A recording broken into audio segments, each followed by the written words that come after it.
அமெரிக்க அதிபராக பதவியேற்றுள்ள Donald Trump அமெரிக்காவில் சட்டவிரோதமாக குடியேறியுள்ள வெளிநாட்டினரை வெளியேற்றப் போவதாக அறிவித்துள்ளார். அடுத்த 3 ஆண்டுகளில் 83 லட்சம் வெளிநாட்டினர் வெளியேற்றப்பட்டால் அமெரிக்க பொருளாதாரம் 7.4% வீழ்ச்சியடையும் என்று பீட்டர்சன் ஆய்வு நிறுவனம் கணித்துள்ளது.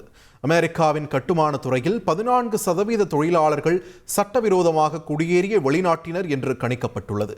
இதேபோல் பல்வேறு துறைகளில் பணியாற்றும் வெளிநாட்டினரை அதிரடியாக வெளியேற்றினால் உற்பத்தி மற்றும் சேவை துறைகள் பெரும் வீழ்ச்சியை எதிர்கொள்ளும் என்றும் நிபுணர்கள் எச்சரித்துள்ளனர்.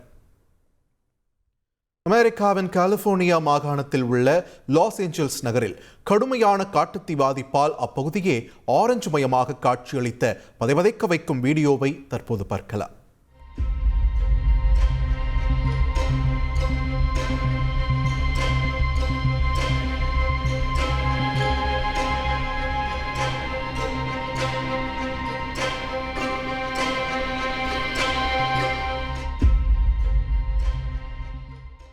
ஒரே பாலின திருமணத்தை சட்டப்பூர்வமாக்கிய முதல் தென்கிழக்கு ஆசிய நாடாக உருவெடுத்துள்ள தாய்லாந்தில் ஒரே நாளில் 1400க்கும் அதிகமான LGBTQ சமூகத்தினர் திருமணம் செய்துள்ளனர்.